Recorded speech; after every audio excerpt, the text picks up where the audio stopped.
हम लोग गोपी गीत से पढ़ रहे हैं, उसके ऊपर 26वां सेशन है, श्लोक क्रमांक 17। तो गोपियां इसमें क्या कह रही हैं, लिंक क्या है? लिंक है, अतएव तुम्हारे द्वारा परित्यक्त हम लोगों में तुम्हें पूर्व में देखकर ही जो हृदय रोग अर्थात हृदय में जो काम भाव उत्पन्न हो चुका है, उसका निदान तुम्हारे संग के बिना अन्य किसी भी प्रकार की चिकित्सा से नहीं हो सकता है। अतएव तुम अपने संग रूपी औषधि के द्वारा ही हमारे इस हृदय रोग की चिकित्सा करो। इसी अभिप्राय से गोपियां रहस्य इत्यादि 2 श्लोक कह रही हैं। मतलब आपके संग के बिना हमारा काम रोग नष्ट नहीं होने वाला, इसलिए अपना संग दीजिए। स्पीकर को मेरी तरफ कीजिए थोड़ा सा। हाँ। रहसि संविदम ऋच्छयोदयं प्रहसिताननं प्रेम वीक्षणं। रहसि संविदं ऋच्छयोदयं प्रहसिताननं प्रेम वीक्षणम्। बृहदुरः श्रियो वीक्षधाम ते मुहुरति स्पृहा मोहयते मनः।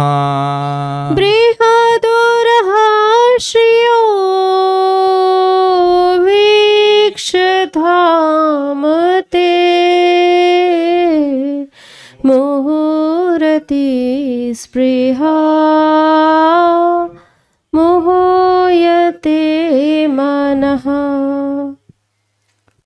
हे नाथ, तुम्हारे द्वारा एकांत में किया गया आलाप, काम भाव का उद्दीपक, मंद मंद मुस्कान से युक्त तुम्हारा मुखकमल, हमारे प्रति तुम्हारा प्रेम भरा निरीक्षण और लक्ष्मी जी का नित्य निवास स्थान तुम्हारा विशाल वक्षस्थल, इन सब का दर्शन कर हमारी तुमसे मिलने की लालसा अत्यधिक बढ़ गई है तथा उसके कारण हमारा मन बारंबार मुग्ध हो रहा है। रहस्य संविद, संविदम मतलब बात करना। हे नाथ, तुम्हारे द्वारा एकांत में किया गया आलाप, जो तुमने हमसे बात करी थी, हृच्छयोदम और प्रेम भाव को जगाने वाला, प्रहसिताननम मंद मंद मुस्कान से युक्त तुम्हारा मुखकमल, प्रेम वीक्षणम हमारे प्रति तुम्हारा प्रेम भरा भरा निरीक्षण निकटाक्ष, श्रियदामते लक्ष्मी जी का नित्य निवास स्थान आपके बृहद उरह अर्थात विशाल वक्षस्थल को वीक्षण देखकर मन हमारे मन में तुमसे मिलने की अति स्पृहा लालसा अत्यधिक बढ़ गई है और मोहयते तथा उसके कारण हमारा मन बार बार मुग्ध हो रहा है। समझ नहीं आ रहा, मन मान नहीं रहा, ऐसे करना चाहिए। रहस्य संविदम, एकांत में जो आपने हमसे प्रेमालाप किया। हृच्छयोदयम, हृदय, हृच्छय मतलब जो हृदय में सोया रहता है अर्थात काम, उसको उदय, जो उदय कराने वाला। प्रहसिताननम, आपका सुंदर मुस्काता हुआ मुख है और प्रेमपूर्ण ईक्षण है। साथ ही आपका जो विशाल वक्षस्थल है भगवान कृष्ण का, जो कि श्री मतलब लक्ष्मी जी का आश्रय है, उसको देख करके मोहुर अति स्पृहा, रति नहीं है, मोहुर अति स्पृहा मोहयते मना, हमारे हृदय में अत्यंत अत्यधिक स्पृहा उसको प्राप्त करने की हो रही है और इस कारण से हमारा मन बार बार मोहित हो रहा है। ये बात है कि क्या पढ़ते हैं, फिर से पढ़ूंगा। लिंक जो भावार्थ दीपिका में बताया गया, अतएव तुम्हारे द्वारा परित्यक्त हम लोगों में तुम्हें पूर्व में देखकर ही जो हृदय रोग अर्थात हृदय में जो काम भाव उत्पन्न हो चुका है, तुमको पहले देखे थे, इसी कारण से हृदय में काम भाव उत्पन्न हो गया था, उसका निदान मतलब रिमूवल तुम्हारे संग के बिना अन्य किसी भी प्रकार की चिकित्सा से नहीं हो सकता है। अतएव मतलब तुम कहो कि हम खाली कथा सुनकर संतुष्ट हो जाएं, तो ऐसा नहीं हो सकता है। अतएव तुम अपने संग रूपी औषधि के द्वारा ही हमारे इस हृदय रोग की चिकित्सा करो। इसी अभिप्राय से गोपियां रहस्य इत्यादि 2 श्लोक कह रही हैं, ये वाला और अगला वाला। श्री लक्ष्मी के विलास स्थान स्वरूप, विलास means place of pastimes, Shri Lakshmi के विलासस्थान स्वरूप तुम्हारे विशाल वक्षस्थल को देखकर हमारे हृदय में अत्यधिक लालसा उत्पन्न हुई है और वही हमारे मन को बारंबार मोहग्रस्त कर रही है। हम नहीं अपने मन को मना पा रही हैं। वैष्णव तोषणी थोड़ी टफ थी, इसीलिए मैं ये इतनी ही बढ़ा पाऊंगा आज। अगला श्लोक शाम को देखेंगे। तुम्हारे हृदय में काम का उदय देखकर हमारा मन मुग्ध हो रहा है। अब ये बात बड़ी समझ में नहीं आती पहली बार में। अरे अभी तो श्लोक लग रहा है कि गोपियां अपने हृदय के कामोदय की बात कर रही हैं, तो ये भगवान के हृदय में कामोदय कहां से उत्पन्न हुआ? पॉइंट बड़ा सटल है। पॉइंट ये है कि भगवान ऐसे देखे हैं जिससे लग रहा है कि उनके हृदय में काम उदित हुआ है, वह गोपियों की संगति चाहते हैं। देखिए, इसको तो समझने में कोई कठिनाई नहीं होती है। भगवान ने स्त्रियों को एक विशेष शक्ति दे रखी है कि कौन सा पुरुष किस दृष्टि से देख रहा है वो समझ जाती है। पुरुष नहीं समझ पाते हैं, लेकिन स्त्रियां समझ लेती हैं। तो गोपियां यहाँ समझ रही हैं कि भगवान ने जो प्रेम पूर्ण ईक्षण किया है वह मतलब रासलीला आदि के लिए या और जिस प्रकार के श्रृंगार रस की लीला उसकी इच्छा से युक्त होकर किया। मैं काम शब्द का उपयोग नहीं कर रहा हूँ क्योंकि भगवान में काम नहीं है और ना ही गोपियों में काम है, लेकिन काम जैसे फीलिंग्स से कहना चाहिए, कॉन्जुगल फीलिंग से युक्त होकर किया है। उससे हमारा मन मुग्ध हो रहा है। मतलब गोपियाँ कह रही हैं कि हम ये जब समझ रहे हैं तुम्हारे प्रेम पूर्ण ईक्षण से कि तुम हमें श्रृंगार भाव में अनुरक्त हो या हमसे श्रृंगार भाव का आदान प्रदान करना चाहता, तो वह हमारे मन को मुग्ध कर रहा है। You are interested in us through feelings of conjugal love that is bewildering our mind. अगर इंग्लिश में से समझाऊं तो ठीक है। हम ये पूछेंगे नहीं कि समझ में आया कि नहीं आया। हम जितना हमको समझ में आया हम समझाते रहे। हम उसका जितना किसको समझ में आया वो देख लीजिएगा। वह कामोदय किस प्रकार का है? तो कह रहे हैं रहस्य संविदम, अर्थात निर्जन में हमसे रति की प्रार्थना का प्रकाश करने वाली नरमोक्ति युक्त आलाप के द्वारा परिपुष्ट। मतलब भगवान ने गोपियों को वेणु का वादन करके बुलाया निर्जन स्थान में और फिर प्रेम पूर्ण बातें भी करी। तो उससे जो हृदय में कामोदय हुआ था गोपियों के, वो और अत्यंत पुष्ट हो गया। ये कहते हैं एकांत स्थान में जो भगवान ने प्रेम पूर्ण बातें करी, इससे उनका श्रृंगार भाव वाला प्रेम और अधिक परिपुष्ट हो गया। यह कहती हैं। इस तरह गेन कम कीजिए, बहुत फीडबैक हो रहा है लेफ्ट वाला। हाँ अभी ठीक है। प्रहसिताननम, अर्थात जिससे कामोदय हो सकता है ऐसा मधुर मुस्कान युक्त मुख कमल। भगवान जिस प्रकार से मुस्कुरा रहे हैं तो उनकी जो मुस्कुराहट उनके मुख कमल पर प्रस्तुत हो रही है, उससे यह सूचित हो रहा है, यह लग रहा है, यह लगा गोपियों को कि भगवान श्रृंगार रस का आस्वादन करना चाहते हैं। ये बात है। श्रृंगार रस मतलब कॉन्जुगल लव। तथा प्रेम वीक्षणम, अर्थात प्रेम पूर्ण विशेष चित्वन, अर्थात तुम्हारा प्रेम से हम लोगों की ओर सतृष्ण नेत्रों से देखना। सतृष्ण, तृष्णा मतलब होता है प्यास, एग्जैक्टली। और सतृष्ण मतलब प्यास यानी इच्छा से युक्त। तो तुम्हारा अगर सामान्य लैंग्वेज में बोलेंगे तो लस्टफुली हमारी तरफ देखना, लेकिन भगवान में लस्ट नहीं है। तो इसलिए बार बार मैं उस शब्द को प्रयोग करने से बच रहा हूँ, क्योंकि वो चीज़ नहीं है। कोई लड़का किसी लड़की के प्रति कामासक्त होकर के देखेगा तो वो बात नहीं, वैसी फीलिंग्स हैं लेकिन वैसा नहीं है। ये गोपियों और श्री कृष्ण के बीच में काम भाव नहीं है। तो कह रहे हैं आपने रासलीला करने के उद्देश्य से ये सब जो इच्छा से युक्त नेत्रों से हमको देखा, वह भी हमारे हृदय में काम को उदित करा रही है। तदंतर उसके बाद ऐसे कामोदय से युक्त तुम्हारे विशाल वक्षस्थल को दर्शन कर हमारे मन में अत्यंत आग्रह उत्पन्न हुआ। मतलब हम ये समझे कि हमने देखा कि तुम्हारा जो वक्षस्थल है भगवान कृष्ण का, वह बहुत विशाल है और उसमें श्रृंगार रस की इच्छा बहुत विद्यमान है। तो वो कैसे मालूम चला था? भगवान के मुख से और भगवान के प्रेमीक्षण से। तो उसको देखकर हमारे हृदय में भी इस रासलीला आदि को करने की इच्छा जागृत हो गई थी, और जिससे हम लोग का मन बार बार मुग्ध हो रहा है कि कृष्ण हमारी प्रति इस प्रकार से आकर्षित हैं। बृहत अर्थात विशाल, इसके द्वारा प्रगाढ़ आलिंगन की इच्छा को उत्पन्न करने वाले वक्षस्थल के विशेष सौंदर्य को कहा गया। अर्थात उस विशाल वक्षस्थल को देखकर गोपियों की इच्छा हुई कि भगवान का आलिंगन करें, ये कहती हैं। श्री अर्थात तुम्हारे वक्षस्थल पर स्वाभाविक पीत वर्ण की रेखा के रूप में समस्त संपत्ति के आधार स्वरूप श्री लक्ष्मी का नित्य निवास है, तो स्पष्ट है। अति स्पृहा अर्थात तुम्हारे उस वक्षस्थल को देखकर तुमसे मिलने की अत्यधिक स्पृहा हो रही है, ठीक है। मूल में वीक्ष अर्थात देखकर और स्पृहा अर्थात लालसा, यह दो क्रियापद हैं। क्रिया मतलब क्रिया को सूचित कर रहे हैं। इन क्रियापदों का कर्ता हम लोग यानी गोपियां हैं। यानी स्पृहा किसको हो रही है? गोपियों को हो रही है। कौन भगवान के वक्षस्थल को देख रहा है? गोपियां देख रही हैं। इसमें वीक्ष्य क्रिया में त्वा प्रत्यय के संयोग के कारण अर्थ होगा पहले निर्जन में हमने दर्शन किया और फिर बाद में हम लालसा कर रही हैं। अब देखिए, ज़्यादा तो हम नहीं समझ पाए संस्कृत, लेकिन कुछ अर्थ हमने जो समझ में आ रहा है वो बोल रहे हैं। जैसे आप शब्द सुनते हो त्यक्त्वा, यानी त्याग कर। तो अब वीक्ष्य में तो त्वा नहीं है, लेकिन कुछ इस प्रकार का प्रत्यय होगा तो अर्थ सिमिलर है ना। त्यक्त्वा मतलब त्याग कर कुछ किया, वीक्ष मतलब देख कर कुछ किया।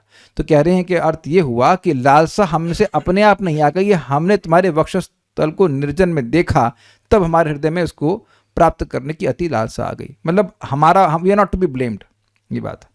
अथवा व्रजदेवियां अपनी स्वतंत्रता को सूचित करने के लिए अति स्पृहा पद के ऊपर ही वीक्षण कर्तृत्व को आरोपित कर रही हैं। ये हमको समझ में नहीं आया, ये क्या बोल रहा है, नहीं समझ में आ रहा हमको। ठीक है, आगे बढ़ते हैं। ऐसा होने से उद्भवती अर्थात उदय होना इस क्रियापद के मूल में नहीं दी जाने पर भी उसे ग्रहण करने से अर्थ होगा अपनी अति स्पृहा अर्थात अत्यधिक लालसा के कारण तुम्हारे कामोदय का दर्शन कर हमारे मन में भी काम उत्पन्न होने के कारण यह वह स्प्रिया हमें बारंबार मुग्ध कर रही है। देखिए, इसका संस्कृत बात तो हमें समझ में नहीं आया, लेकिन इतनी बात है कि आपके मुख को हमने देखा, आपके प्रेमीक्षण को देखा, इससे हम लोग के अंदर अत्यधिक स्पृहा जागृत हो गई। और फिर जब हमने आपके वक्षस्थल को देखा और उसमें देखा कि उसमें भी कामोदय है, अर्थात उसमें भी हम लोगों की प्राप्ति की इच्छा है, कृष्ण के हृदय में गोपियों की प्राप्ति की इच्छा है, तो हमारे हृदय में फिर वह स्पृहा और बढ़ गई और उस कारण से हमको हमारे मन को मुग्ध कर रही। ये बात हमको समझ में आ रही है। इस प्रकार ब्रजदेवियां अपनी स्वतंत्रता को व्यक्त करने के लिए उस स्पृहा के ऊपर ही समस्त दोषारोप कर रही है। मतलब हम लोग स्वतंत्र हैं, हम लोग कुछ नहीं कर रहे हैं, जो कुछ कर रही है वह स्पृहा ही कर रही है। अति स्पृहा यानी उस कामोदय सूचक हास्य आदि के अनुभव के लिए अथवा उस वक्षस्थल के साथ संग मात्र के लिए तथा ऐसी स्पृहा के द्वारा ही हमारा मन मुग्ध हो रहा है। ये क्या बोले? अति स्पृहा अर्थात उस कामोदय सूचक हास्य आदि के अनुभव के लिए। मतलब किन चीज़ों के लिए अति स्पृहा हो रही है? वो जो भगवान का कामोदय सूचक, भगवान के हृदय में काम उदित हुआ, काम से मेरा मतलब वही है प्रेम उदित हुआ है, उसको सूचना दे रहा है भगवान का हास्य। तो उसका अनुभव करने के लिए बार बार भगवान के मुख को वैसे मुख को देखना चाहती हैं जो मंद मंद मुस्कुरा रहे हैं गोपियों को प्रति। एक दूसरा, अथवा उस वक्षस्थल के साथ संग मात्र के लिए, मतलब भगवान के वक्षस्थल का आलिंगन करने की स्पृहा उनके मन में हो रही है और ऐसी स्पृहा उनके मन को मुग्ध कर रही है। इस प्रकार स्पृहा के द्वारा गोपियों की परम उत्कंठा सूचित हो रही है, ये भी स्पष्ट है। अथवा गोपियां कह रही हैं कि हमारे पास श्री कृष्ण में काम के उदय का दर्शन आज का नहीं अपितु पूर्व घटित वृतांत है तथा उस समय भी ऐसी लालसा के द्वारा हमारा मन मोह को प्राप्त हुआ करता था, परंतु अब श्री कृष्ण के उसी कामोदय का स्मरण करने के कारण ही उनके संग को प्राप्त करने की जो अधिकाधिक लालसा उदित हुई है, उसके पूर्ण न होने के फलस्वरूप ही हमारी मृत्यु निकटस्थ है, अर्थात हमारी मृत्यु निश्चित है। यह भाव है। ये थोड़ा समझिए क्या कह रहे हैं। कह रही हैं कि श्री कृष्ण में काम का उदय हमने केवल आज ही नहीं देखा है, इसमें रासलीला का समय है ना, उसी रात में सारा कुछ हो रहा है, उसके पहले भी देखा है। और उस समय भी ऐसी लालसा के द्वारा हमारा मन मोह को प्राप्त हुआ करता था। उस समय भी हमारा मन मतलब आज रासलीला हुई है, उससे पहले भी हमने देखा है और उससे पहले भी हमारे मन में मोह उत्पन्न हुआ था, परंतु अब श्री कृष्ण के उसी कामोदय का स्मरण करने के कारण ही उनके संग को प्राप्त करने की जो अधिकाधिक लालसा उदित हुई। मतलब श्री कृष्ण, भाई रासलीला हुई तो उससे पहले भी श्री कृष्ण के हृदय में जो कामोदय था उसको देखी थी, और वह प्रेम वीक्षण देखी थी, तो अब क्या है, श्री कृष्ण अपने आप को पीछे खींच लिए हैं, मतलब एटलीस्ट सामने नहीं आ रहे हैं। तो उस हृदय में, ये जो कृष्ण के हृदय में इच्छा थी गोपियों का संग करने की, उस इच्छा का स्मरण कर करके उनके मन में और अधिक स्पृहा उत्पन्न हो रही है, और वह पूर्ण नहीं होने के कारण हमारी मृत्यु निकट है। जैसे मान लीजिए किसी की बहुत अधिक प्यास लग रही है, तो प्यासा मर गया, मतलब क्या, इतनी प्यास बढ़ गई कि शरीर छूट गया। तो इसी तरह से कह रही है कि हमारे हृदय में इतनी लालसा बढ़ गई कि हमारी मृत्यु निकटस्थ है, पास में ही है।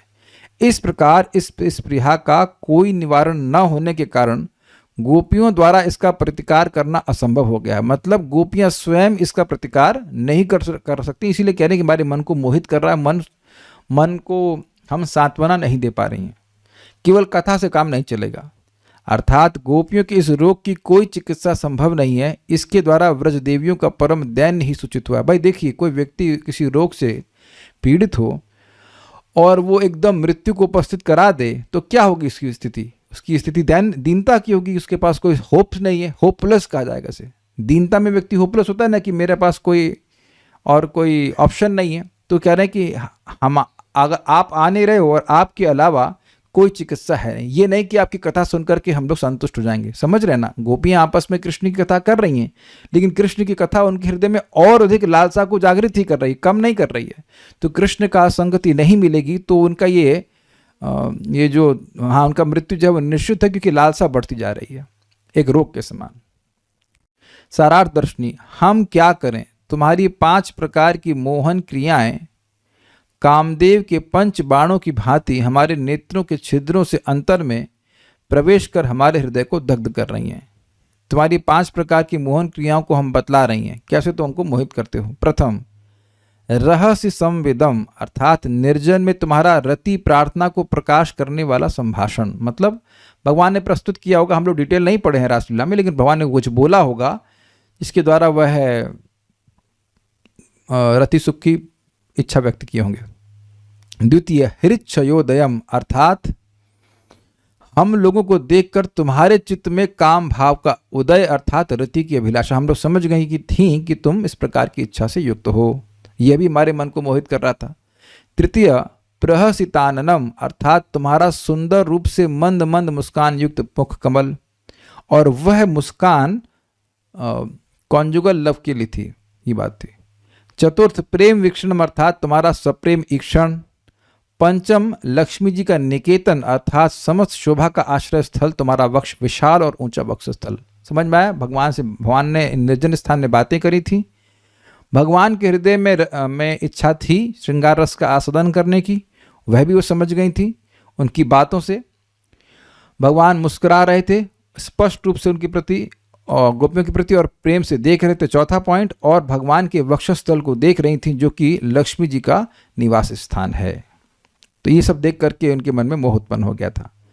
इन सब को विशेष रूप से बारंबार देखकर हमारे मन में तुम्हारे संग की अत्यधिक लालसा उदित होती है, और उसी लालसा से हमारा मन मुग्ध हो रहा है, अर्थात उसी उत्कंठा की अत्यधिक ज्वाला से हम मूर्छित हो रही हैं, हम लोग जी नहीं पा रही हैं।